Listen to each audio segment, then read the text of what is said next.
cha cái giá sinh ra chỉ có yang gạo mong đã lo mong chua bỏ tao mất phong như giấc chỉ tao mùa thao có tùm bởi xa tông nhỏ lần đầu cùng nhau để nó say người tên đời bỏ lỡ chỉ đâu cho cả sự sống sẽ biết nhau sợ đầu tôi còn ok lo dễ công ty tôi say sẽ bỏ tao đó không ngốc bỏ ok cú bỏ ít tu mi mai nhau tao ở trong câu chat rồi tôi có bộ yêu cả cú sâu dễ có bộ cả lần nhau cú xin cho lu cú sa bao cái lu mê hu li ya có bỏ tao một tu ru tha vì có luôn trên một luôn gì qua trong cú ở sắp lu cú ta cú sa mu tao kể ok tôi có sai tay có bộ yêu cú na lo yêu một cái sự sợ tao nó cú mà cú đâu có tha đã cùng nhau nên nó qua là vòng im mò chỉ ta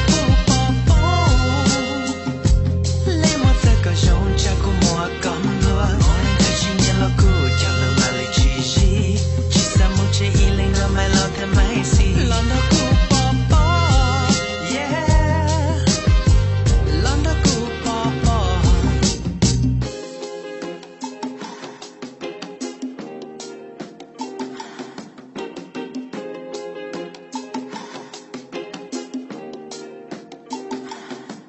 It's the New Year celebration, everyone here on vacation, coming from all different places, hoping to find a love relation.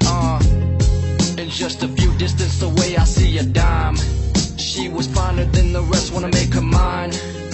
'Cause love is in the air, there's only one thing on my mind. Can I stand a little closer? Maybe I could get to know you. So many places we could go to, maybe all of those combined. Ball tossing back and forth, making sure I pass the course. It's just your name and your number, that's all I'm really asking for. You're like rain in the summer, you keep me coming back for more.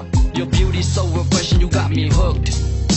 If life was a story, you'd be the best thing about this book. So long gone home, do you think that we could hit it off? Just like a beautiful history, we could start a story called. đã cùng nhau nên nó qua là vòng im mò chỉ ta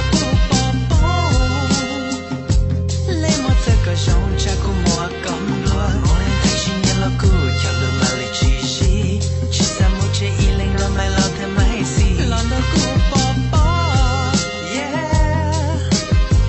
lần đó cũ